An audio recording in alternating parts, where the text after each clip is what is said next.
जय हिंद साथियों, नमस्कार। आप सभी का स्वागत है Naresh Sharma official YouTube channel पर। प्यारे विद्यार्थियों, आज एक बहुत ही महत्वपूर्ण सूचना जो बेरोजगार विद्यार्थी उनके लिए एक बहुत ही महत्वपूर्ण जो है वो जानकारी निकल कर सामने आई है। और जो विद्यार्थी काफ़ी लंबे समय से इंतज़ार कर रहे थे सर रीट भर्ती जो है वो कब आएगी, और इस चैनल पर आपको पता है काफ़ी लंबे समय से क्लासेज जो नहीं हो पा रही हैं, लेकिन प्यारे विद्यार्थियों मैं आपको बता देना चाहता हूं बहुत जल्द इसी प्लेटफॉर्म पर आपको क्लासें देखने को मिलेगी। नरेश जी सर की भी आपको क्लासें देखने को मिलेगी और मेरी भी इस चैनल पर क्लासें बिल्कुल कंटिन्यू आएगी। देखिए, हम बात कर रहे हैं आज रीट भर्ती 2025 की। रीट भर्ती 2025 के अंदर जो एग्ज़ाम होने वाला है प्यारे विद्यार्थियों, इसकी आज एक अपडेट सामने आई है। और क्या अपडेट है और कब एग्ज़ाम होगा, कितने पेपर होंगे, सिलेबस क्या है, हम तैयारी कैसे करें, इसके बारे में हम संपूर्ण जानकारी लेंगे। पहले तो देखेंगे क्या अपने सामने अपडेट आया आज का। देखिए, अपडेट निकल कर आया है कि रीट जो परीक्षा की तैयारी को लेकर बैठक हुई है, शिक्षा सचिव कृष्ण कुणाल की अध्यक्षता में आयोजित हो रही बैठक।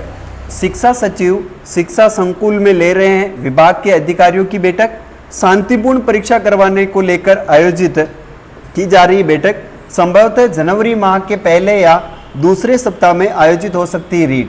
यानी प्यारे विद्यार्थियों, जो जनवरी माह है, इस जनवरी के अंदर मानकर चलिए 1 से लेकर 15 जनवरी तक आपको जो है वो रीट है, पात्रता परीक्षा है प्यारे विद्यार्थियों, आयोजित करवाई जाएगी। और ये बिल्कुल निष्पक्ष तरीके से करवाई जाएगी। पिछली बार जो गहलोत सरकार थी उसने जिस प्रकार का धांधली करी है, जो पढ़ने वाले विद्यार्थी थे उन पढ़ने वाले विद्यार्थियों का सिलेक्शन नहीं हो पाया है। इस बार भजनलाल सरकार ने एसआईटी का गठन किया। एसओजी ने जिस प्रकार से जांच पड़ताल करी है और पेपर खरीदने वाले और पेपर बेचने वाले आज जेल की सलाखों के पीछे हैं, तो इसको मध्य रखते हुए जो विद्यार्थी कंटिन्यू अपनी तैयारी कर रहे हैं उनके लिए काफ़ी खुशी की लहर है।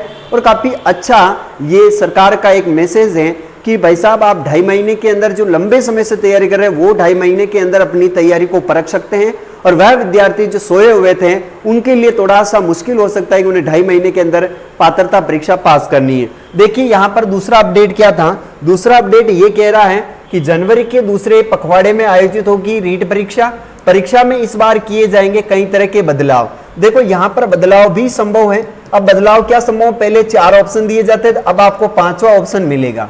ठीक है, कर्मचारी चयन बोर्ड जो है वो इसकी जो आपको पता है कर्मचारी चयन बोर्ड इसका परीक्षा का आयोजन करवाएगा। वैसे जो भी यहाँ पर इनसे संबंधित जो नवाचार हो सकते हैं इस बार रीट भर्ती परीक्षा में, कि किस प्रकार से निष्पक्ष हम जो है वो रीट पात्रता परीक्षा करवाएं, क्योंकि इसके अंदर विद्यार्थियों का काफी जमावड़ा रहता है। लगभग 25 लाख विद्यार्थी से भी अधिक विद्यार्थी इस बार जो है वो रीट पात्रता परीक्षा के अंदर जो है वो शामिल होने वाले। वह विद्यार्थी जरूर छूट जाएंगे जिन विद्यार्थियों की, प्यारे विद्यार्थियों, क्या है, जिनकी पात्रता क्लियर है, जिसकी पात्रता क्लियर है वह विद्यार्थी जरूर इससे दूर रह सकते हैं। क्योंकि 2021 की जबकि हम बात करें तो जिनकी पात्रता थी उनकी लाइफ टाइम है ना, लाइफ टाइम उसकी क्या है, पात्रता, उसको प्रमाण पत्र जो मिला वो लाइफ टाइम के लिए, तो वो नहीं देंगे, वो मेंस की तैयारी करेंगे। वह विद्यार्थी जिसको पात्रता क्लियर है वह मेंस की तैयारी करेगा, लेकिन जिसकी नहीं है वो पात्रता की तैयारी कर सकता है। तो प्यारे विद्यार्थियों, आज का अपना बिंदु रहने वाला है परीक्षा तिथि कब है। तो मैंने आपको बताया है कि परीक्षा तिथि आपको पता है जनवरी के जो प्रथम सप्ताह है, यानी 1 से लेकर 15 जनवरी को आपकी जो पात्रता परीक्षा है वह आयोजित की जाएगी। पेपर कितने होंगे, जाहिर सी बात है पेपर 2 होंगे, एक पात्रता परीक्षा होगी, उसके बाद आपकी जो मेन परीक्षा है वो मेंस एग्जाम होगा, यानी पेपर इसमें 2 पूछे जाएंगे। सिलेबस क्या रहने वाला है, देखिए यहाँ पर हम बात करते हैं तो जो रीट है वो 2 लेवल पर होती है। रीट है जो भर्ती वो 2 लेवल पर होती है। एक होती है बीएसटीसी वालों के लिए और एक होती है बीएड वालों के लिए। बीएड और बीएसटीसी वालों के लिए, बीएसटीसी वालों में जो द्वितीय वर्ष जो कर रहे हैं, द्वितीय वर्ष के अंदर पढ़ाई, वो इसके अंदर अपना फॉर्म अप्लाई कर सकते हैं। इसमें 30 प्रश्न मनोविज्ञान के आते हैं, जैसा कि आपको पता है कितने प्रश्न आते हैं, तो 30 प्रश्न मनोविज्ञान के हैं और 30 अंकों के प्रश्न होते हैं। ये प्रश्न पत्र जो आएगा वो 150 प्रश्नों का आएगा और इधर भी आएगा वो आपके कितने का आएगा, 150 प्रश्नों का प्रश्न पत्र आपके सामने आएगा। यहाँ पर भी देखा जाए तो मनोविज्ञान कितनी है, तो याद रखना मनोविज्ञान यहाँ पर भी आपको 30 अंकों की देखने को मिलेगी। 30 प्रश्न यहाँ पर भी होंगे। यहाँ पर आपको बताए दो भाषा हैं, जिस भाषा में हम देखें तो एक हिंदी भाषा है और एक आपकी संस्कृत है, और आप इसमें इंग्लिश भी चूज कर सकते हो, ठीक है, अंग्रेजी भी आप ले सकते हो। इसके हिंदी के 30 प्रश्न आएंगे और इंग्लिश या संस्कृत के 30 प्रश्न, आपको जो भी लैंग्वेज लेते हो वो आते हैं। यहाँ पर भी वही भाषा दो है, यहाँ पर भी भाषा दो है, हिंदी ले हो चाहे आप संस्कृत ले हो। यहाँ पर आपको संस्कृत या आप इंग्लिश कुछ भी ले सकते हो, है ना, अंग्रेजी। इसके भी आपको कितने प्रश्न देखने को मिलेंगे, 30 प्रश्न हैं, और यहाँ पर भी आपको 30 प्रश्न देखने को मिलेंगे। 30 प्रश्न और 30 नंबर का होगा।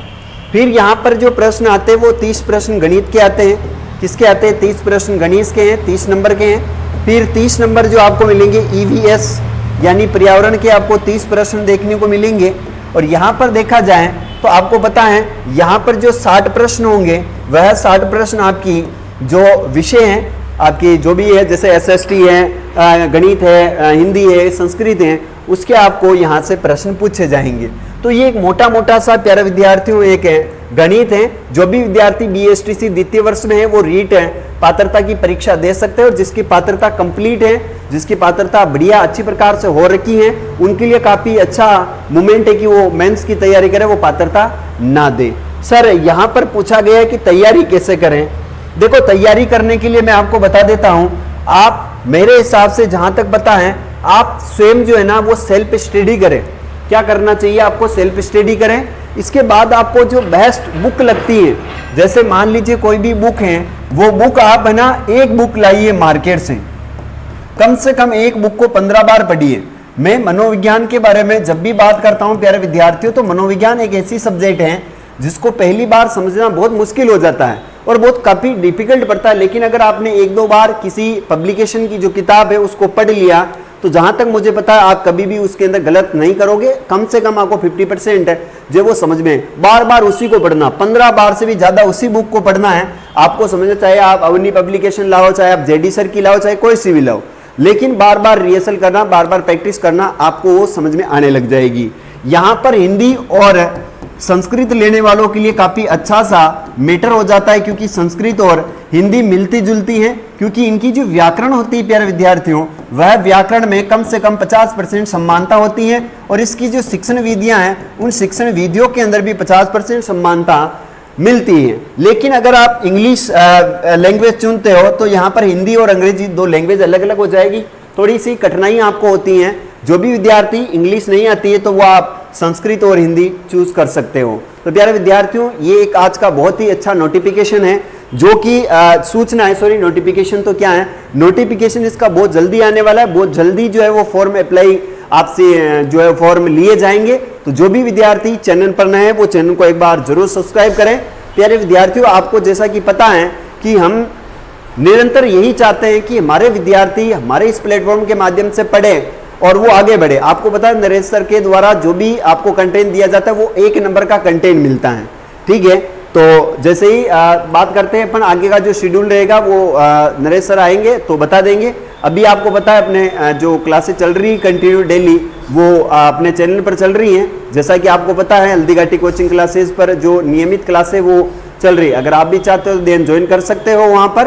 बाकी आपको इस चैनल पे भी क्लासेस कंटिन्यू देखने को मिलेगी। तो प्यारे विद्यार्थियों, आज के लिए इतना ही। नए हो तो चैनल को सब्सक्राइब कर देना। मिलेंगे अगले वीडियो में, तब तक के लिए जय हिंद, वंदे मातरम।